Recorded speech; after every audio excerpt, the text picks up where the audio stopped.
am say Governor Sheriff in don do rehabilitation overlay of Ejegba community main road down to the roundabout. Na that one you dey talk? Me, I just dey come from Oriso. When I hear say Governor Sheriff dey do flyover and say na Julius Berger, I say make I go see with my eyes. Seeing is believing. I reach there, I saw they look. I see and say Governor Sheriff they construct. Agenda. Governor Sheriff transforming Delta. This village so this road now Wagba village. We thank our governor, Governor Sheriff. We make the road better for us so we feel pass the road well now. Brought to you by Delta State Ministry of Information. Don't worry, we'll talk later, yeah? Buddy, how far? give me small spot, I beg. Make I play game, I beg. Oh, yeah, now. Thanks, G. Yo, Zifa don't come out. But they are far now. I got you. Buddy, I beg, make I connect, I beg. I need to stream. That was that now. Enjoy 100% data bonus with night data. Dial *312# to enjoy. Power your relentless ambition with ultra-high-speed data. Glow Unlimited.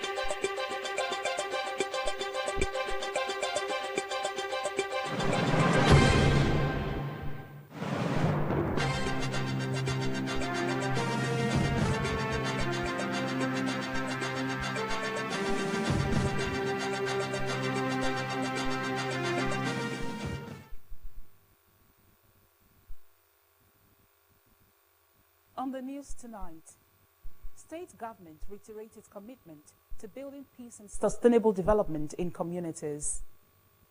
Federal government and Google announces partnership on youth training. And abroad, UN General Assembly elects new tranche of 18 Human Rights General members.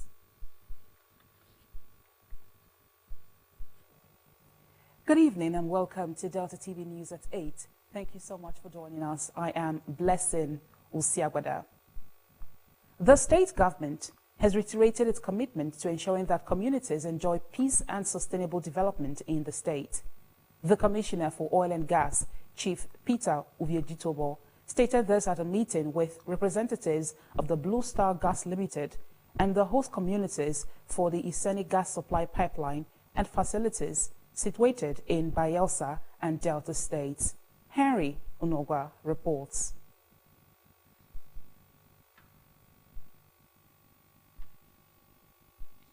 Chief Uviejitobo said the meeting was convened to deliberate on the Global Memorandum of Understanding, GMOU, and to ensure a peaceful coexistence between both parties.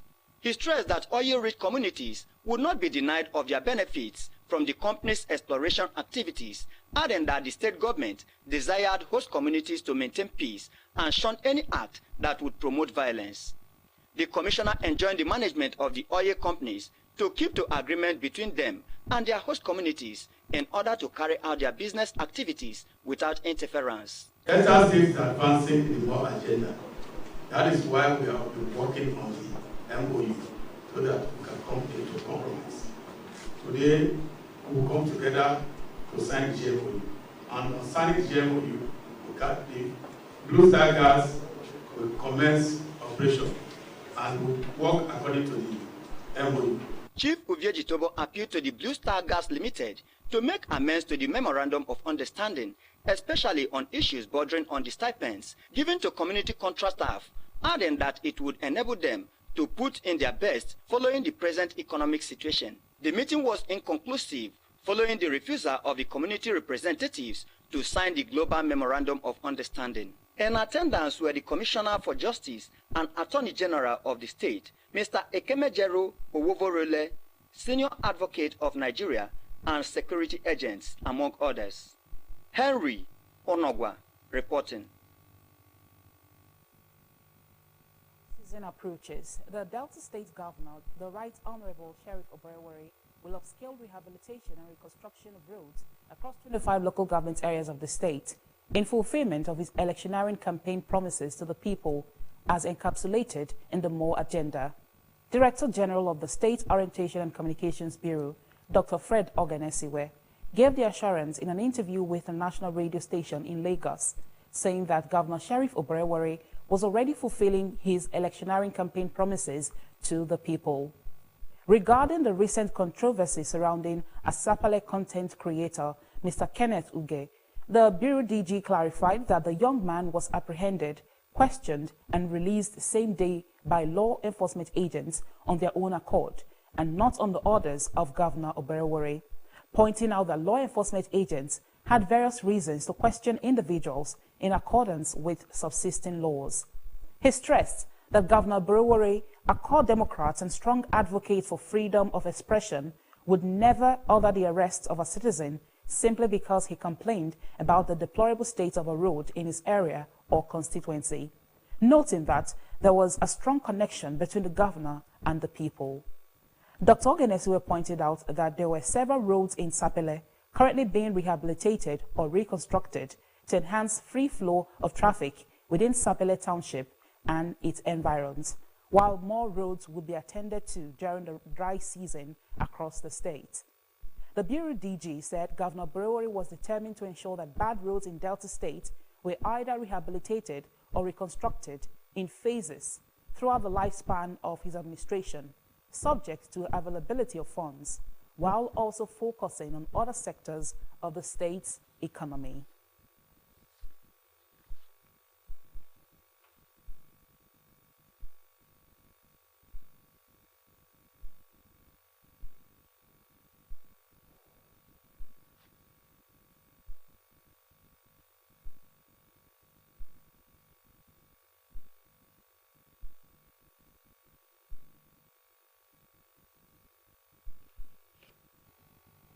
The Katsina state government has empowered 6,000 vulnerable women who are described as a disadvantaged populace.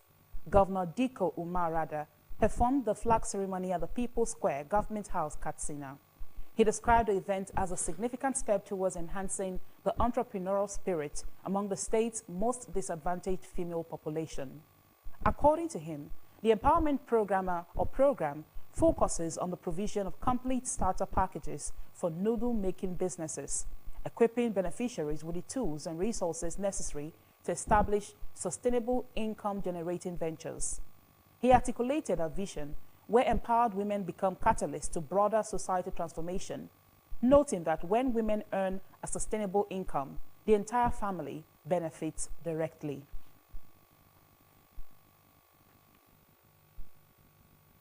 Federal government of Nigeria and Google have announced a partnership aimed at training 2,500 young creatives nationwide, with plans to expand this number to 10,000.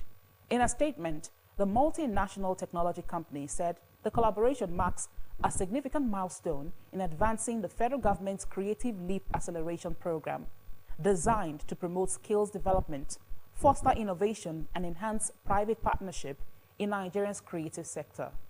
The program will be executed through the National Council for Arts and Culture, leveraging its extensive network and expertise in the cultural sector. The search engine giant noted that participants would receive hands-on training in various disciplines, including music, film animation, content creation, live production, and audio.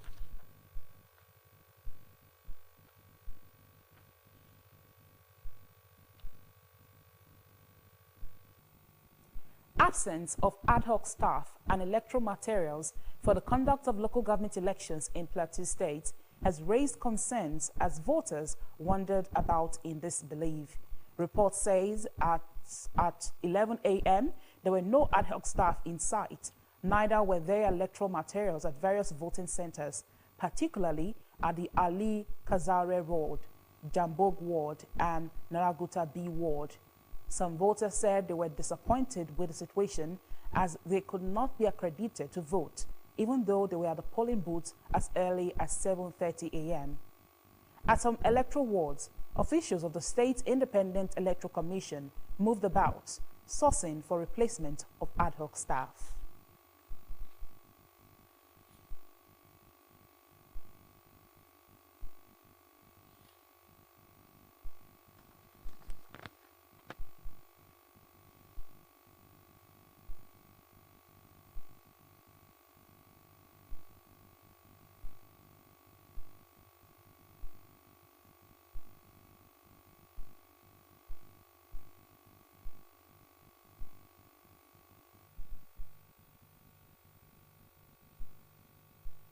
Using the national anthem.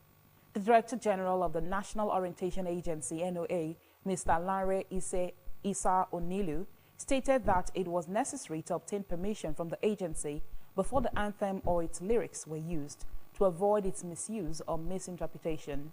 In a statement issued by Mr. Isa Onilu, stressed that as custodians of Nigeria's national symbols, the NOA was tasked with preventing all forms of misuse, adding that sensitization campaigns would soon be held across the 36 states of the Federation to provide clarity on the agency's new policies and guidelines. The NOA Director General also addressed the issue of the Nigerian flag, stressing that its official colors remained green, white, and green, with the specific shade of green being Emerald 2.0. He regretted that past administrations had focused too heavily on infrastructure development while neglecting value orientation, which he said had led to the decline of social intervention structures. The statement commended President Bola Tinubu for recognizing the gap and providing solutions through the revival of value-based initiatives.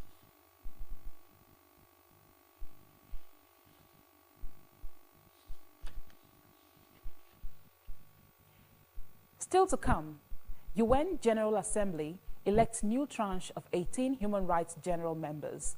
Details of this story and many more will come after the short break. Please stay tuned.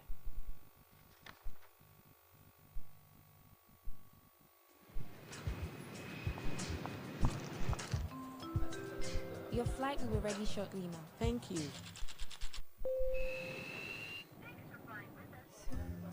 Breakfast in Paris.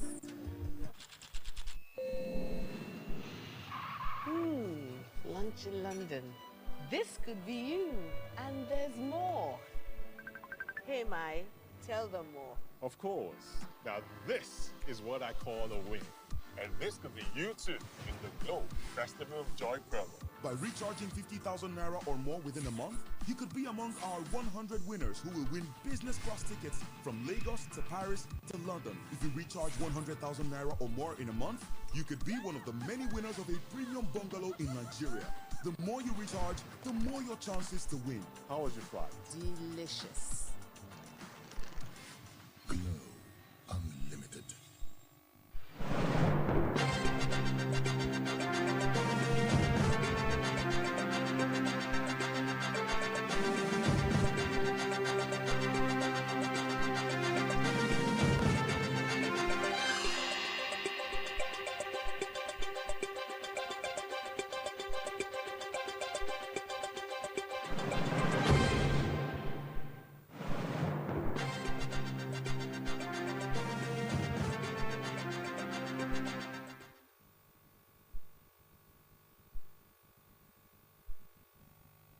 Thank you for staying tuned. Welcome back to Delta TV News at 8.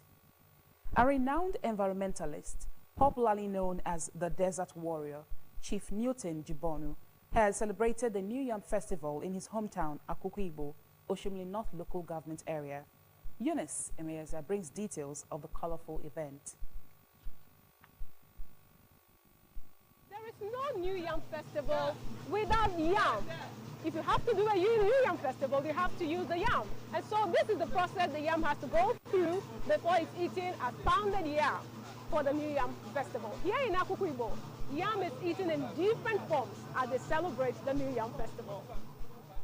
The New Yam Festival is one of the cherished traditions in communities in Delta State, among others in the country, celebrated annually to mark the end of the farming season and the harvest of yams, as yam is regarded as an important food crop in Igbo land. Every year, Chief Newton Jibuno marks the event in a special way, uniting the young and old from various communities in feasting and promotion of the rich cultural heritage of the people. He said the event remained significant to him, particularly because of his name, Jibuno, meaning yam is home, and urged Deltans, especially the younger generation, to return to their youth and identify with their cultures. This was something that was left for us from our generations past. We have to now see how best we can transcend this whole thing to the coming generation. We cannot be the wasted generation if we do not succeed in taking from what our ancestors left for us and then handing it over to the younger ones. So that is the whole essence of continuously having a celebration like this. Dignitaries of the event, including the chairman of the Oshimili North Local Government, Honorable Innocent Esewazia, the Omu of Akuku Igbo, Chief Grace Osibe and her Ibuza counterpart, some chiefs from communities within and outside the state, and the general manager of the Delta Broadcasting Service DBS Asaba, Mrs. Christine Emetulu, were present to celebrate with Chief Jibuno. They commended Chief Jibuno for consistently promoting the culture of his people and urged others to take a cue, even as they advised the youth to imbibe the virtues of patience and humility and flee from the fast lane. Yam Festival in Igbo land, in Anyoma land, is a sign that God has blessed the community with new beginning to harvest the staple yam, known for giving energy, vitality to families, and therefore that the year will be good. I'm happy that that culture is universal in our area and even Igbo-wide area. The festival that brings about unity. It's a festival where we share gift items and eat together. So for me, it is a welcome development, and I'm urging the people of Akuku Igbo and Oshimili North, to keep this festival alive. Meeting Jibuno invited people from anywhere he liked so that they will know the culture of Akuku Igbo. As the team lead of Delta Broadcasting Service, Asaba, we've actually entered into a relationship in partnership with Dr. Newton Jibuno, because we believe it's a partnership that will work. It's somebody into the preservation of the environment, and given that we are stakeholders with the moral agenda, whoever is willing to partner with us to drive the message of the moral agenda forward, we are willing to partner with such a person. So I celebrate the desert warrior, the great environmentalist, Dr. Newton Jibuno, for taking time off to ensure that the culture of our people are preserved. I have to thank you because it's a yearly event, and you have been keeping to the custom. It's one of the cultures we have keeping, and I'm happy that we are driving ourselves nearer home. Going back to their roots. It's my first New Yam Festival, so it's a very interesting affair. It's about life. It's a celebration of life. It's a celebration of our culture, our people. It is very important for us, the Igbos. But he has set the path for future generations to follow. So he's someone we're very proud of. And that's why I have come here today, all the way from Iluzo, to celebrate with him. The event featured displays by cultural troops and the symbolic eating of the new yam.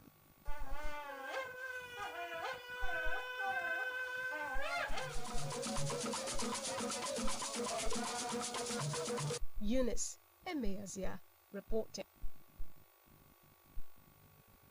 The global scene is next as we join our world news desk. Mexico's top economic official has suggested his country will actively take the U.S. side in looming trade battles with China. Economic Secretary Marcelo Ebrard at a business forum said There is a dispute between China and the United States, stronger than it was a few years ago, and that they have a plan for a route to follow. Mr. Ibrad said the main idea and design of that route is to mobilize all legitimate interests in favor of North America, adding that Mexico's domestic content in manufacturing export is currently less than 20%, and that Mexican officials are looking at how to reduce all the imports and increase domestic content. He said that government would be working with individual companies to get suppliers and part producers to also move to Mexico. The UN General Assembly has voted to elect a new tranche of 18 Human Rights Council members, with Saudi Arabia failing to secure a seat.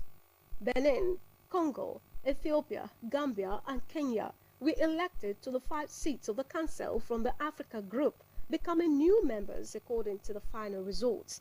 From the Asia-Pacific Group, South Korea, the Marshall Islands, Qatar, Thailand, and the Greek Cypriot administration secured seats. The Czechia and North Macedonia were elected from the Eastern European Group. Colombia, Mexico, and Bolivia were elected from the Latin America and Caribbean Group, while Iceland, Spain, and Switzerland from the Western European and other states group. The 47-nation UN rights body was created in 2006 and is tasked with promoting and protecting human rights. The Geneva-based council has long faced criticism for having rights abusers as members. Russia, a former member of the rights body, was suspended from the council after the start of a special military operation in Ukraine in 2022. Decisions by the council are not legally binding but carry political weight. In business, the Nigerian National Petroleum Company, NNPCL, has increased the price of petrol by 16%.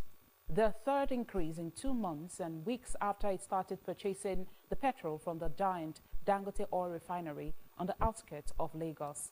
The price of petrol has become a sensitive issue in Nigeria due to its usage by many households and small businesses. Majority of citizens are not connected to the national electricity grid as they now depend on generators. The NNPCL said it had increased petrol prices from 950 naira per litre to 998 naira per litre in Lagos and as high as 1,003 naira in northeastern states. The price development comes weeks after the NNPCL commenced petrol lifting at the Dangote Petroleum Refinery after an extended period of price negotiations.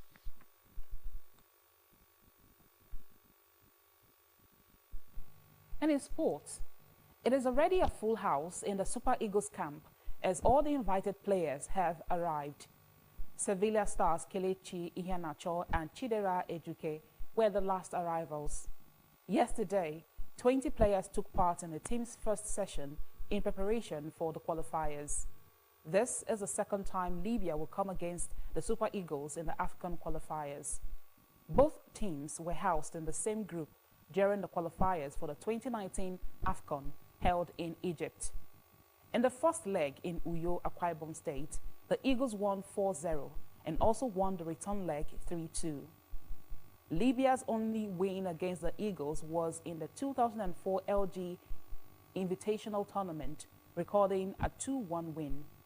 Meanwhile, the Mediterranean Knights of Libya have arrived in Nigeria ahead of Friday's AFCON 2025 qualifier against the Super Eagles in Uyo. Still in sports, the head coach of the Flying Eagles, Aliyu Zubairu, has said his players are prepared for the WAFU B Under-20 tournament in Togo. Zubairu, in an interview during the team's last phase of training in Ikenne, Ogun State, acknowledged that the team hadn't had an easy time thus far, disclosing that they would play Grade A friendly matches to further ratchet up the preparations for the tournament.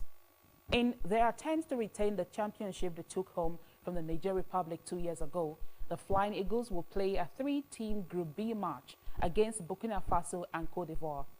The competition's Group A is set to take place from October 17 to 31 and pits host Togo against Ghana, Benin Republic, and Niger Republic.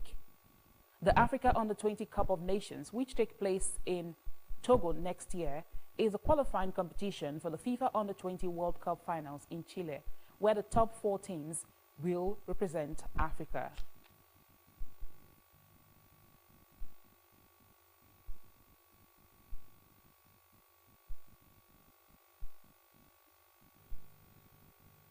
For the day.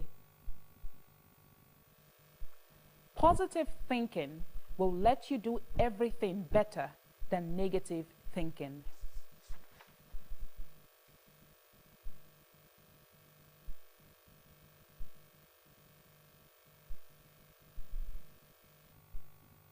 Let's take a look at some of our major stories before we go. The state government has reiterated its commitment to ensuring that communities enjoy peace and sustainable development in the state.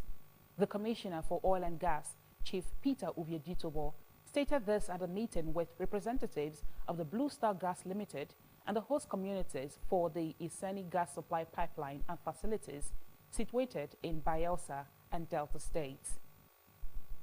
Federal government of Nigeria and Google have announced a partnership aimed at training 2,500 young creatives nationwide, with plans to expand this number to 10,000.